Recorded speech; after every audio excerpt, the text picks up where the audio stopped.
Hey, what's up guys? Reefing ain't easy, and neither is deciding what or how to feed your saltwater fish. I'm going to give my personal opinion and how I do it, but take it with a grain of salt.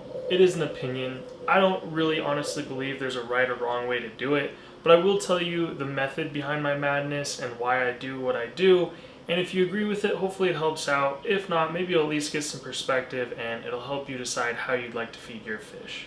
First thing I want to say is feeding is the #1 cause of algae, at least what I see in the hobby. If you have an algae outbreak, it's probably because you're overfeeding, and it's a very common, easy thing to do. So I just wanted to give that quick tip. If you have issues with algae, the first thing I would recommend looking at is the amount of food that you feed.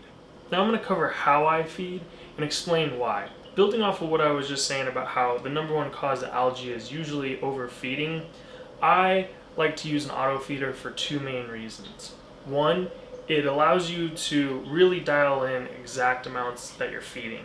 So in my mind, I feel like it's a lot more consistent at controlling the dose and really dialing it in for your specific tank's needs. The other reason I really like an auto feeder is, for me, the more automation I can do with my reef tank, the better. My philosophy behind that is, for success, you need to stay consistent and have stability.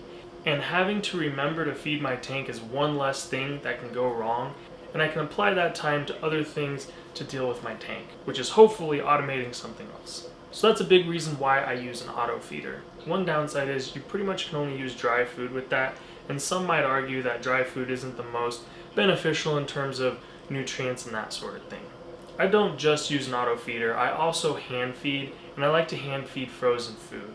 And periodically, when I just am bored and feel like it, or I know, hey, my tank's in a good point with nutrients, maybe it could actually even use a little bit more, I'll do some hand feeding. I've fed a bunch of different things, but my personal favorite are the PE Mysis shrimp, mainly just because it's so easy, these little cubes, you just pop them out. It's a good portion amount. It's just, you just can't beat the easiness and convenience. And these are my two other favorite foods, the Reef Frenzy and just the original rods food. A big reason I like these is because I do have a lot of coral, at least the claims, and what I do actually believe is you're not only feeding your fish, it also is contributing to feeding and giving nutrients to your coral. But my point is, I don't want to rely on me remembering to feed all the time, and I just kind of do it periodically based on what's going on.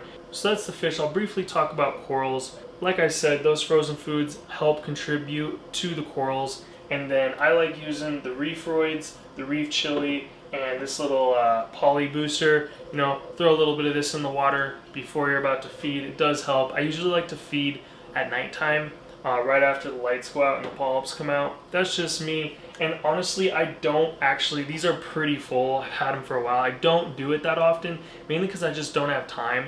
But it is enjoyable when I do. You might notice I have a plethora, a lot of different food here.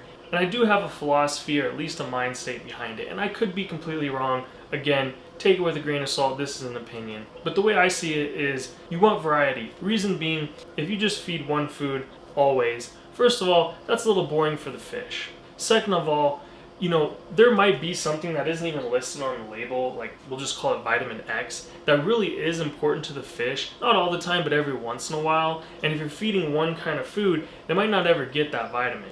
But if you change it up and feed a lot of different foods, eventually they'll hopefully get something that they weren't getting somewhere else, and that could actually be beneficial to them. Again, complete opinion here, but fish are used to living in the ocean and eating stuff in there, and there are some fish that have some health issues when they get old, and at least the way I understand it, we don't really understand why. We just know there's something they're getting in the ocean that they're not getting in the reef tank. And that's my philosophy about using a variety of foods. I feel like it's the same for humans too. Too much of one thing can actually be bad, in my opinion. So everything in moderation and a variety of things. Maybe your body is craving some weird little compound that's only found in, eggplant. And if you never eat eggplant, you're never gonna get it. It's not a big deal, but your immune system just might not be operating at peak efficiency. But if you change up your diet, eat a variety of foods, everything in moderation, that's just my method behind the madness. Again, there's no science behind that.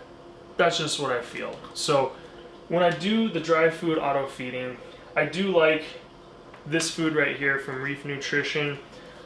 They have different sizes for different sizes fish. This is the one that I primarily use. I'll put links in the description for all these. I like the Seaweed Extreme because I do have a couple tangs, and from what I hear, it's beneficial for them to have algae. And I also do the PE pellets, the Mysis Pellets. And then I also have this guy that's almost out. And you know, periodically I will get a different food and mix them up. But these are the main three, are these three right here, that what I like to do is I like to put them in a cup, and I don't really get hung up on the exact amounts. If anything, I usually put more of this than the other 2 or 3 or 4, depending on how I'm mixing it up. This particular blend I'm making right now has all 4 of these in there, and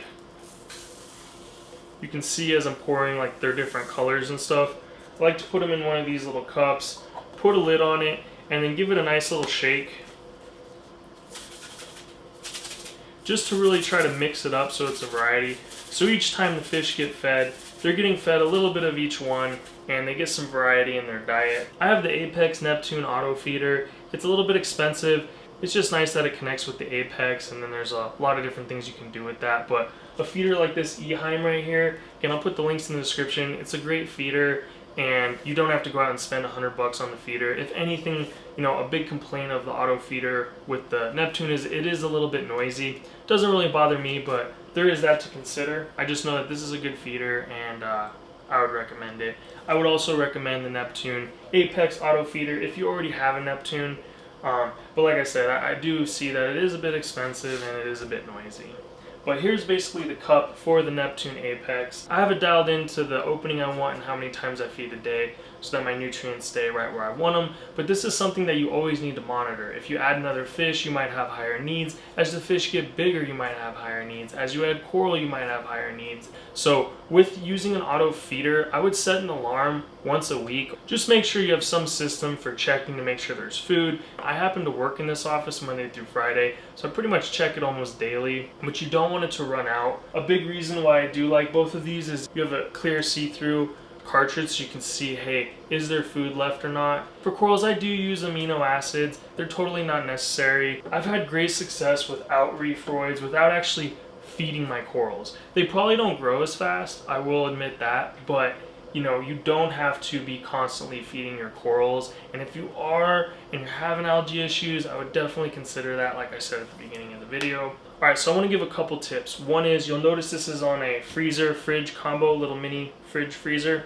And if you keep your food cold, it will last longer and be fresher.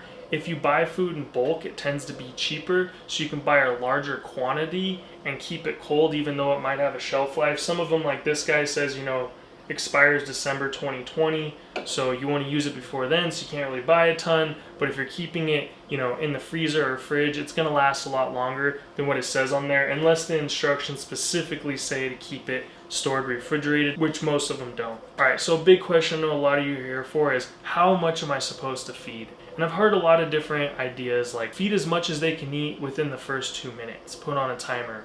Or if you're feeding dry food that's this size and your fish are this size, you know, 2 pellets per fish or 3 pellets per fish. And I think it's okay to have guidelines, but the point I want to make is those are just guidelines. Those aren't necessarily how much you should be feeding, and you can run into trouble following a certain guideline. Most scientific best answer I can give is know what level you want your nitrates and phosphates at.